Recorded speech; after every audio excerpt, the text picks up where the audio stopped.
Hi and welcome to How to D&D. My name's Fred Wheeler. I'm Mike Denham. And we're going to go over the Curse of Strahd. It's been announced, so we're going to talk about that.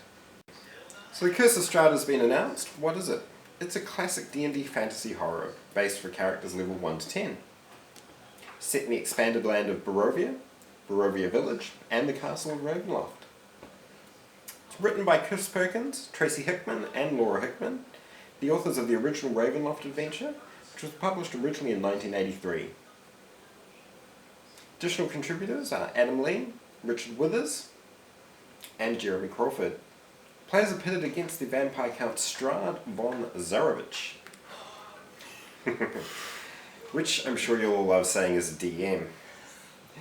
It's available from March 15th this year, 2016. The book includes the essence of the original adventure and a lot of new characters and location content. It's just set in the one place. It's priced at $49.95 US, so please check your stores or wherever you're buying books from to see the current pricing. It's 224 pages, so it is quite a sizable book. Yes, it is. Cool. And it is a hardcover, just in case you're wondering. Cool, so we've covered the basics of it. Fred, what's it all about? Well, basically, the Curse of Strahd is essentially a tragic story. It is a cautionary tale. It's about a particular character called Strahd, who is a vampire. He's no normal vampire. You've got to remember, this is not the story of Ravenloft. This is the story of the vampire Strahd. It is a circular journey, a little bit like the Matrix in Neo.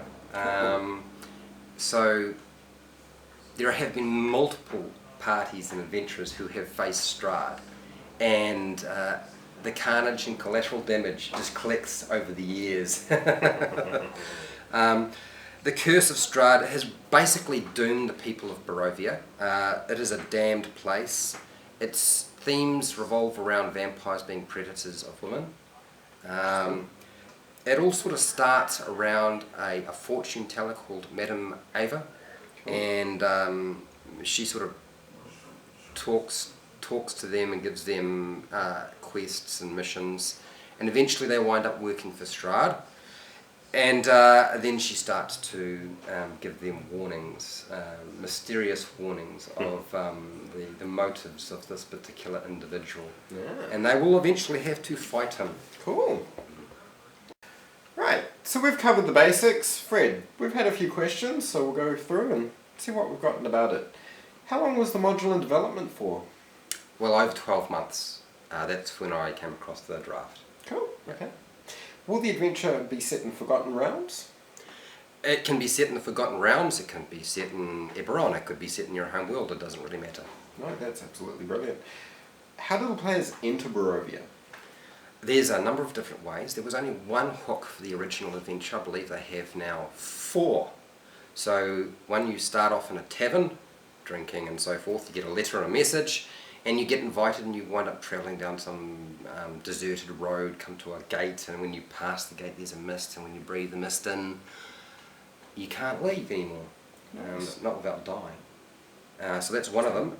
The other one is, well, the others are, you're chasing some werewolves and they sort of lead you into the world. Cool. Then there's the Vastini, yes, the Vastini. So they lure you in. They sort of work for Strahd, so you're just new cannon fodder for him. Then there's just you're having a camp at night in the forest, and the fog rolls in, and basically the adventure world of Barovia comes to you. Nice. Yeah.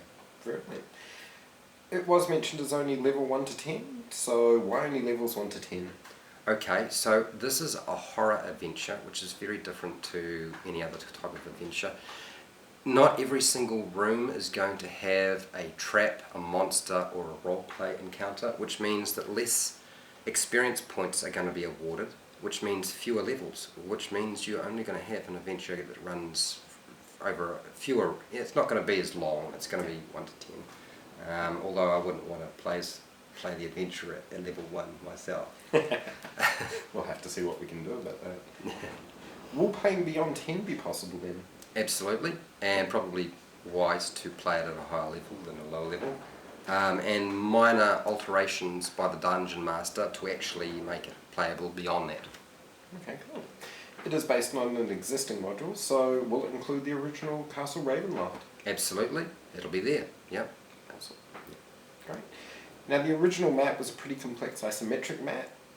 Will it be back in this one? Do you think they'll update it? I think it's definitely going to get updated. I haven't seen it. I know Chris loves it, so I would imagine we will hopefully get something that's less confusing, because the original is very confusing. Great. What is the new content? Okay, so there's a lot of new locations. The adventure itself has the bone grinder, I believe that's a windmill. It has an abbey. There's talk of like almost 9 new locations. Gertrude, a teenager, was mentioned, and there's a whole lot of other stuff, but I won't go into that. Okay, great. Is the original magic items in the new adventure? Yes, that's the Sun Sword, the Tomb of Strahd, the Icon of Ravenloft, and the Blood Spear, and I believe there's some more, but I can't remember. Okay, great. Will we see Van Richten? Maybe. Will the book be an adventure and setting book?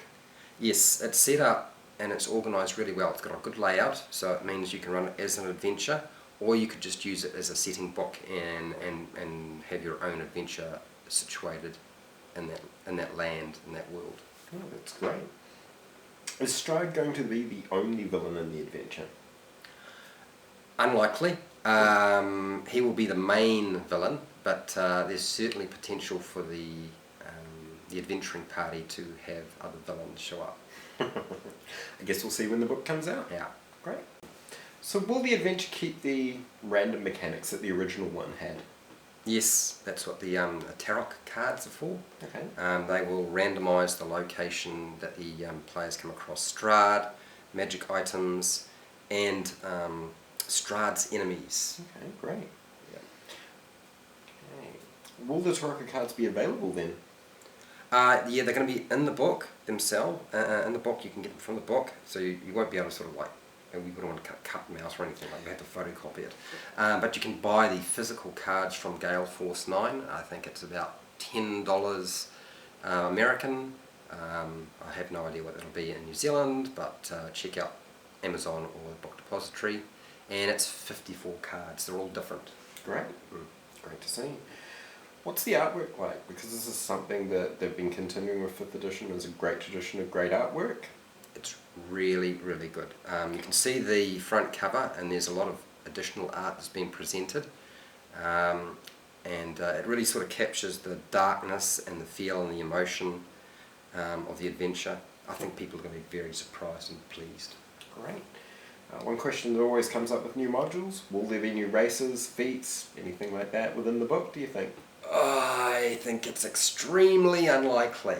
I did see online indications that there would be an online free PDF, but I cannot confirm that, and I haven't been able to find that source since I found it the first time, so it may not exist. But if there is, it'll probably be in something like that. Okay. Do you think this will be the only Ravenloft adventure, or do you think there'll be more? No, they're going to release a whole lot through the Expedition Adventures, those PDFs that they were producing. They'll be available probably in March sometime from, I believe it's the Dungeon Master Guild, and I would imagine they'll range in price from about $3 to $4 and be released over a number of months. Okay, great. We mentioned that players get lured into Barovia. Can they get out? It's very hard, but yes, it's possible. Okay, great. Will the adventure be dark, like a horror movie, or? It's going to be dark. There's going to be splatterings of dark humour, just to break it up, otherwise it'll be really depressing. Do you think there'll be any class or race restrictions on the adventure? I don't think that's likely. They haven't been doing that in any of the adventures so far, and I don't expect to see that happen this time around. I know that was part of the original, but it's not going to happen this time. I don't think so. Brilliant. Hard to say, but do you think it'll be any good? Okay, so from the podcast that I saw, Tracy Hickman and Laura Hickman are extremely pleased with this. It's Chris Perkins' most favourite adventure of all time. Great. He sat on this thing for so long and made sure that it's done the best way he can possibly present it. I've seen the draft. Okay? Yeah, it's going to be awesome. Oh, That's brilliant. my opinion. Yeah. Great. Well, we'll see how it plays when we get it then. Yes, we will. Okay, so that's pretty much everything we have. If you want to check out the original podcast that Chris Perkins and Tracy Hickman actually had up online, I'll put it in the description below, and also the Dungeons and Dragons website where the review for the adventure is. Okay, you won't find all the information that I've presented in this video in there. You will find some of it. So if you found this informative or helpful in any way, please share, like and subscribe. Make a comment below, tell me what do you think of the new announcement of the adventure, and till next time, I'll see you later.